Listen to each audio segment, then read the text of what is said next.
So good evening, everyone. Thank you for joining us today. My name is Gihad Barakat. I'm working as a program manager for the AI bootcamp at WeCloudData.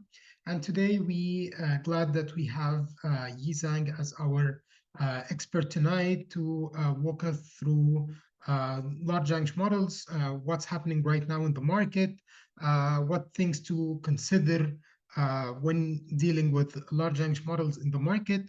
About Yi, he has several years of experience plus PhD degree in computer science, and it's related to AI and NLP. And he is the right person to discuss with us more about large language models, how to utilize them in our different projects, and how to learn them if you are here today to learn more about large language models. Without further ado, let's start with Yi, and Yi, you have the floor. Thank you for joining us today. Yeah, thank you. Yeah, so hi everyone. My name is Yi. I have a PhD in computer science and working for right now for the staff applied scientist as a Five9. So it's a cloud center for all the call center kind of solution. So I'm leading the NLP team here and to do a lot of research and development for the new features, introducing new AI capabilities. So that's basically all about my professional career path. It's about researching and developing new stuff using the AI. So basically turn all those fancy techniques into the real revenues. Yeah, glad to be here today.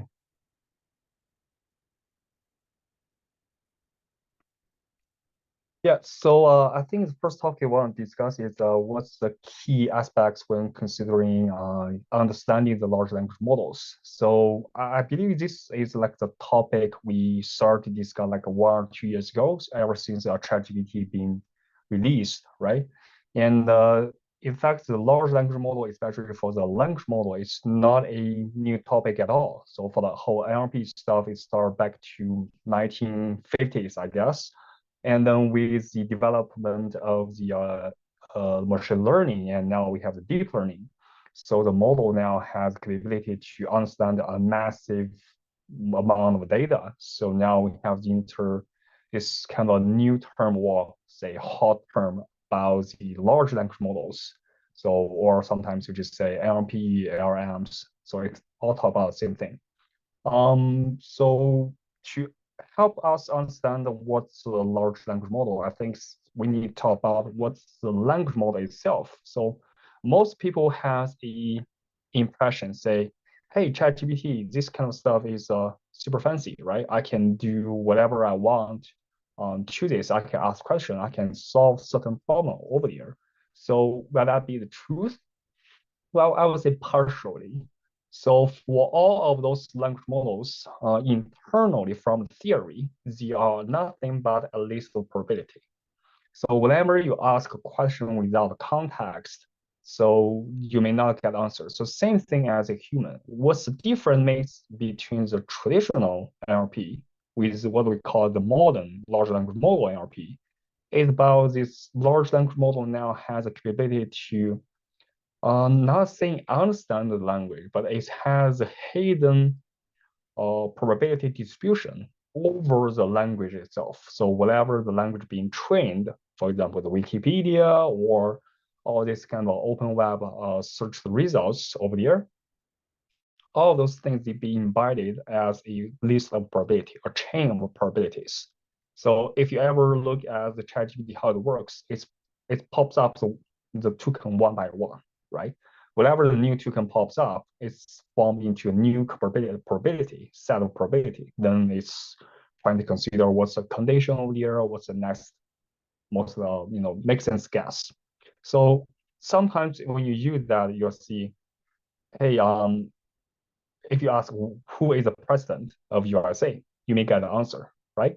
And if you say ask question, what do you think about Yi as the president of USA doing his job? ChatGPT will give you an answer because you give this kind of a condition to the large language. So that's actually one of the biggest challenge right now with large language model. We call that hallucination.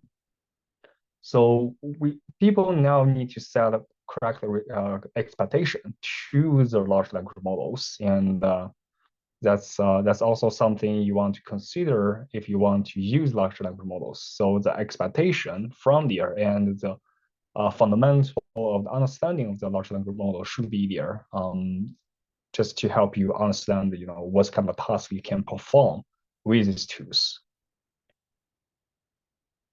So yeah, I mean, just feel free to post any questions here. We don't have any specific goal today, I believe. We'll just take questions from here and give you some insights about these new technologies.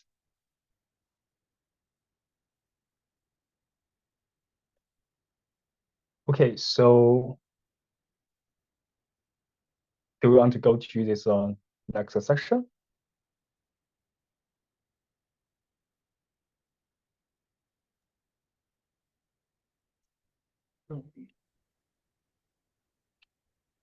So okay, so maybe we can just continue talking about what's the large language model impacts the different industry, right?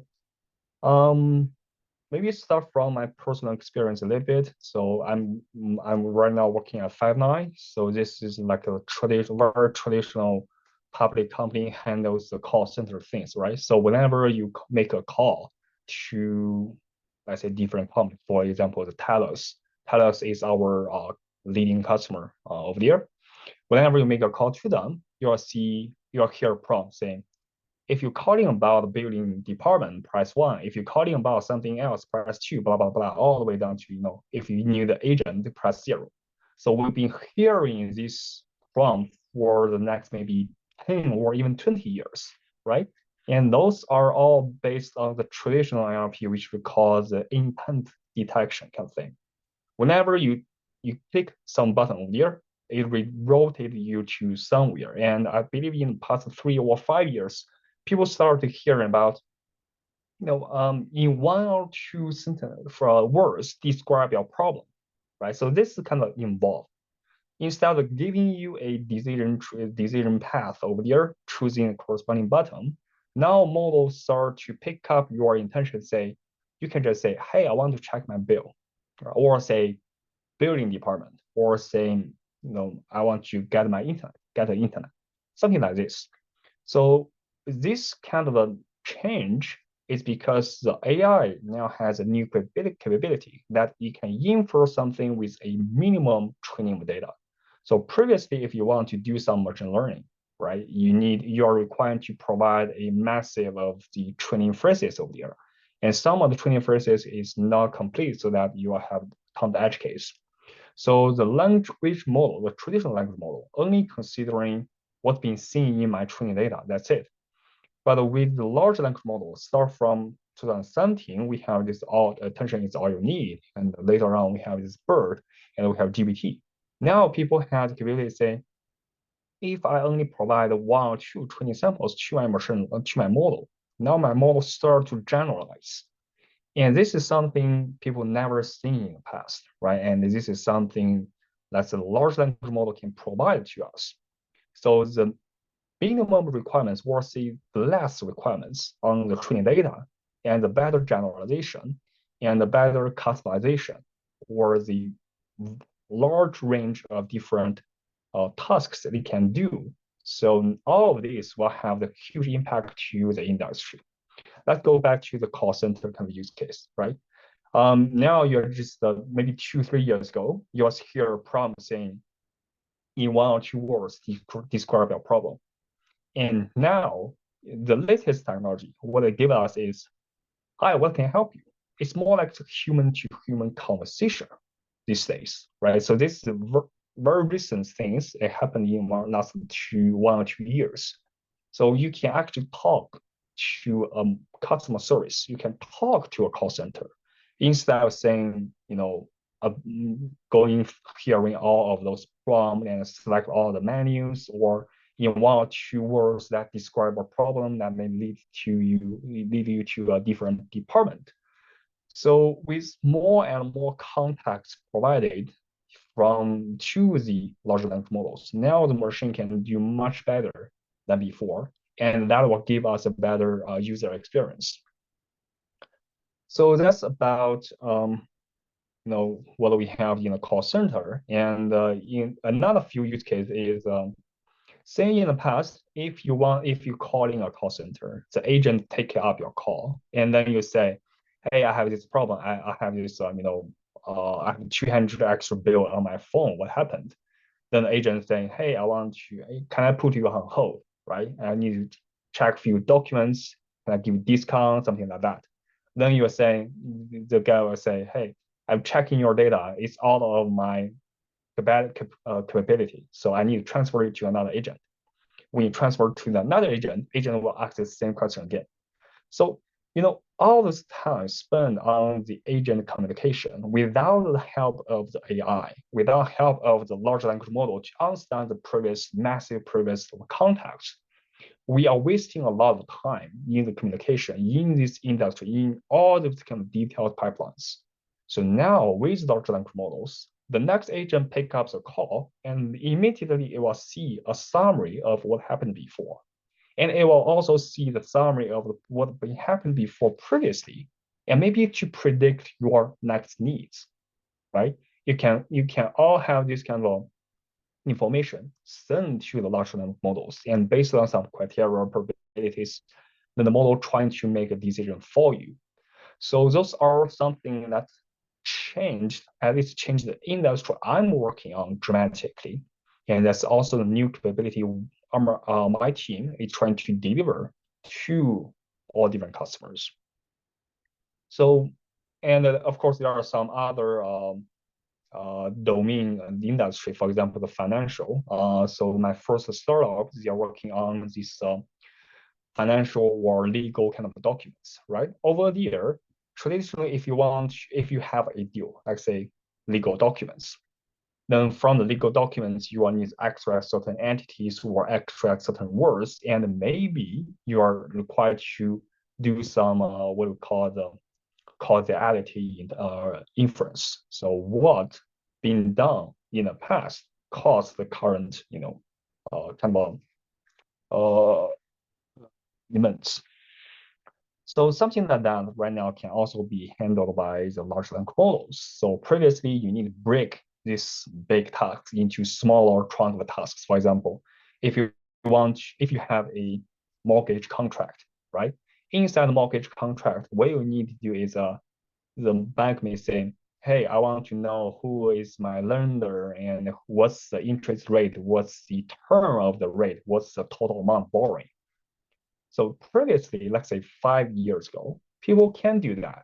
People can do that by saying, I want to do some entity recognition based on the terms over there. What's the common name of people, right? What's the common name, first name, last name over there? And or say you have a template based in which range should this number occurs. So all of those things, they've been used previously, but they won't scale. So no matter whenever you have a new form of the contract or you have some new name the system never seen before, the system start failing. So now with large language models, all you need to do is send the document to the large language model without considering all the intermediate operations or where to handle those break this whole thing into small tasks. So it's not needed anymore. What you need to do is to send this document to a large language model and say, do some prompt. And if you have a more complicated use case scenario over here, you can fine-tune the model to do that. So despite the running cost of large language model is still big, but it will reduce tons of time in the R&D and also easier to maintain one model compared to maintaining the entire machine learning pipeline. And something else like the healthcare, this is a domain my wife is working on. So she's also a research engineer for the NLP. What they are doing is they have this conversation between you and the doctor, and after that, each of the visit, doctor need to spend like 10 minutes or 20 minutes to write the medical notes for you, right? And what they do is that they record all the conversations and write the note automatically. So for certain domain of the medical care provider, it's been quite useful. and you can summarize the symptoms and to summarize what's the dosage of your drugs to use, things like that. So all of these things 1 year ago, so last year, they're still hiring a lot of scrappers to do that. So they basically provide all of these tools to the scrappers and saying this is entity, this is possible choices, and this is from this list what makes sense most. And the scrapper will take those information, like the key points information, then write the note for the doctor. And just this year, they start from based on the large language models, they can simulating this entire flow of the operations. Then things got a little bit different. So they are now able to generate these medical notes without any assistance from human.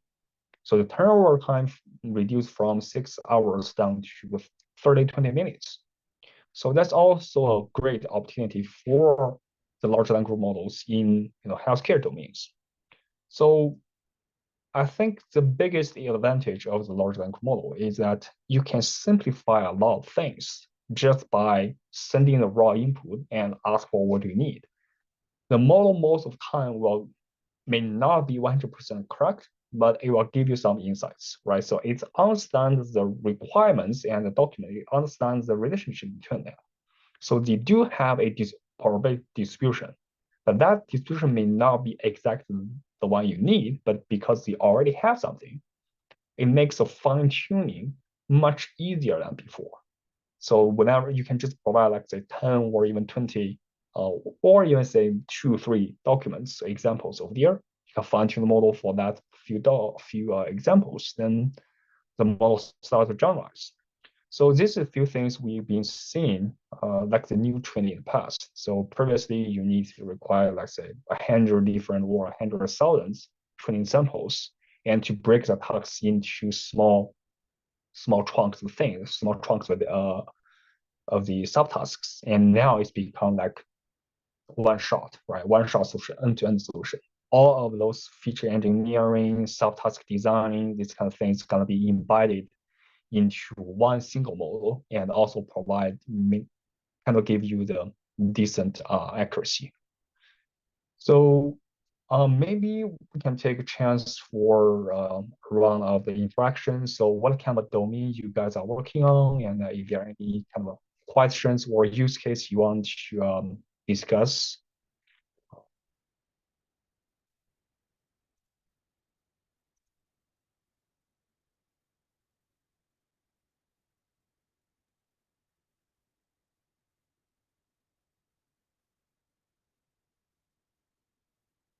Thanks, Yi, for the insights. So guys, please feel free to raise your hands or post any of your questions on the chat, and we will happy to reply any of them. And also at the end of the session, we will have another separate Q&A section for your questions.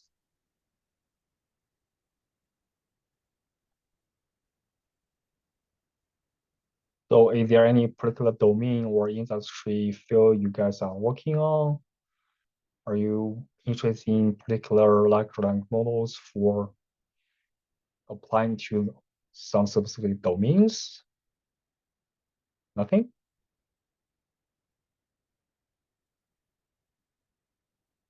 Okay. Yeah. So the next topic we want to discuss is let's see, what are the latest trends and challenges associated to the impact of the large language models in different sectors, supported by the use case studies. Yeah. So I think the biggest trend over here is to customize the model, right? So right now, just a lot of new open source large language model has been released. It's gonna be, a lot of things like the Llama 2. So I think before that, a lot of people just say, hey, we have this large language models, and let's call the APIs. And if the API doesn't work, there's nothing I can do. So still like 1 or 2 years ago, we have large language models, but we don't have use case for large language models. People just grab these things for fun. It's more like from the GPT-2 has been existing for, I think, from 2018. the mid of 2018. So it's been here for almost 7 years, right? From GPT-2. So the only use case for GPT-2 is what? It's like writing a fake tweets, writing a fake news, and people just make fun of it, right? So there's no actual use case on top of that.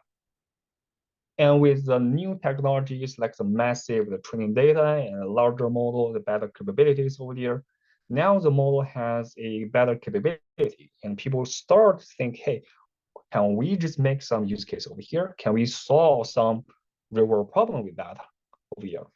So ChatGPT itself is a successful product, right? But it's had a very hard time, let's say, to apply that to a very specific use case. For example, if you want the ChatGPT to do a classification, can you do that? Yes.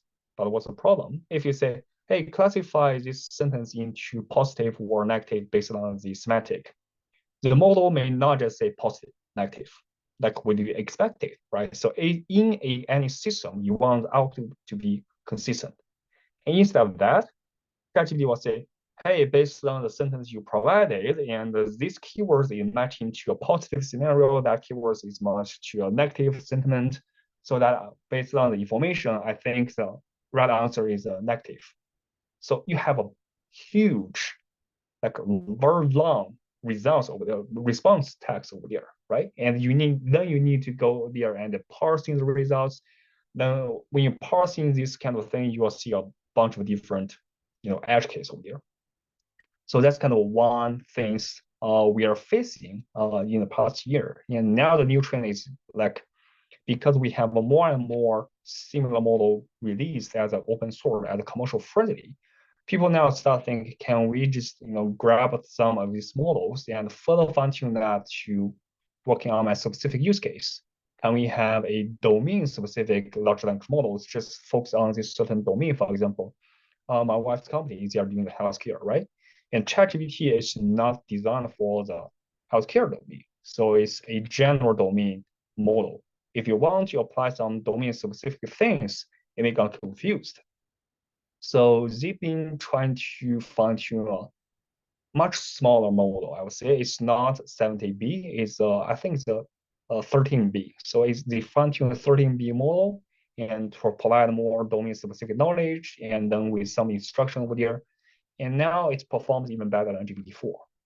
So that's the new trend over there. So I think all of these technologies, first people start thinking, hey, this is gonna be something great. Can we use that? Yes, maybe you can use that with GPT-4 or ChatGPT with some successful examples. But once you have those data over there, people start think, how can we cut the cost? So now I think a lot of companies, they have some successful use case for ChatGPT and GPT-4 or some other open source, like the large, super large language models, right? And now people are trying to think, can we design a relevant economy version of the large language model? Because each of the call will cost you some, money as the responding tokens, right? And people think, can we just build a small language model or baby language model that focus on a very specific task and with a low cost? For example, in the call center scenario, if you want to do a intent detection, say whatever sentence you said, say, I want to understand my bill is being 200 more than what I used to have. If you have this sentence go there, the intent detection gonna be, hey, this is gonna be a classification task. And then from this candidates list, which department should I route in this caller to? So it's gonna be a task specific model, right? So it doesn't need to be a large, so that people are saying, can we distill the knowledge from the large language model into a smaller one? Or can we have the large language model to support a domain specific things? So that's the newer trend of, at least from what I see, to apply the large language model to solve the real problems. For some of the traditional tasks, using the OpenAI APIs is gonna be way too expensive. For example, the things we're doing right now. So previously, if you want to handle one call in the agent assist over there, we probably spend like say 2 cents or 3 cents per agent. So that's per agent per call. So that's kind of money we spend with the traditional method. And if we want to apply that with the large language model, which definitely give you better capability, easier to configure, easier to customize, more flexibility over there, but it can be 10 times or even 20 times expensive than before. So I think once we prove this idea works, the next priority is like, how can we make this domain specific? How can we make this much cheaper?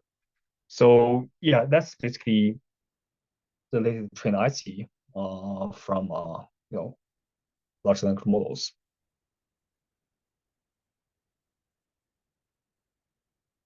Okay, so the next section is what career opportunities are emerging in the field of large language models, and how do professionals navigate this evolving landscaping. So yeah, for the career opportunities, yes, there are definitely a huge needs of the NLP engineering, especially for the relevant smaller to the larger companies. And for some startups, they also focus on these very specific domains. I think it's for any new technology, people start think what we can do about it. And if they find direction, then people saying, how can I make this happen? Or how can I make this cheaper? So for these two aspects, first thing is how we can make it happen, right? To do that, most companies, they are hiring the scientists or saying people, researcher who are doing the R&D and research, something like that, right? So for example, for my job, it's all about developing new things. So I have this use case, or say I have this data. I don't have any use case. I just have this data. What you can do with this data to maybe build a product for me. So that's kind of a one research, right? So in that case, you need some understanding about the business. You need an understanding about the large language model, right? So that's kind of a one area, one kind of opportunity you can looking for. The other one is like if you have a strong background, let's say computer science and deep understanding of the deep learning, or even the large language model or the fundamentals, then the research part gonna be definitely helpful. For example, you can Toronto, they have Cohere, right? And they have all this kind of research related jobs. So that's also one direction. The other direction is like you have this background, and from this deep learning background, and you are also doing some engineering. So inside the organization, people may think, hey, based on your machine learning aspect, this is the use case, this is data. What's the accuracy and how you can build this solution, end to end, or give an ML pipeline. So that's more like the MLE, right? Machine learning engineer. And if you're not that strong about the machine learning, you are only like the background of the engineering. So you still have the opportunity saying, I want to build some infrastructures. I want to make this model faster. And I want to build a lot of services that wrap around this large language model. For example, we all know the large language model itself is huge, right? So we have 70B and models over there. You need to consider how to scale it up, how to make the distribution, how to make this caching, how to customize for specific needs to run these models. So those are also one of the domain people are working on. And for the PMs, for the supporting engineering, a lot of customers now start ask questions about the AI, large language models, right? So if your company is using some of the large language model, like the AI capabilities over there, there are definitely also supporting kind of testing, supporting PMC kind of related position towards these large language models. So yes, that's what I can think of as the career opportunities for this domain. Do we have anyone have questions or something we want to discuss?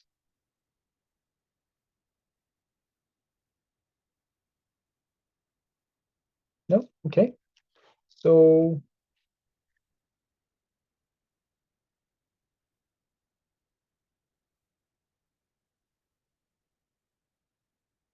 go ahead, maybe you can take lead here? And do we have any questions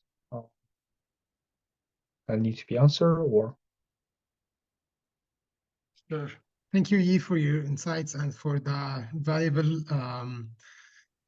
overview that you give us on the large language models and different trends right now. So if you guys are interested to learn more about the large language models, NLP, and all of these things, we have a machine learning engineering and AI engineering bootcamp at WeCloudData, and we are supposed to start very soon, within 3 weeks from now. And this is a comprehensive learning experience, which includes an end-to-end projects, starting from learning how to build NLP systems, how to do fine-tuning on different large language models, how you can utilize them to solve different business cases. And finally, we are covering the deployment part. So we have different options of the courses for you guys to review and see if this works for you. Let's call it a day if you don't have any further questions. So thank you for joining us today. And hopefully we can meet in another events. We have regular events every week. So please follow up our meetup pages. And thank you. Thank you again, E.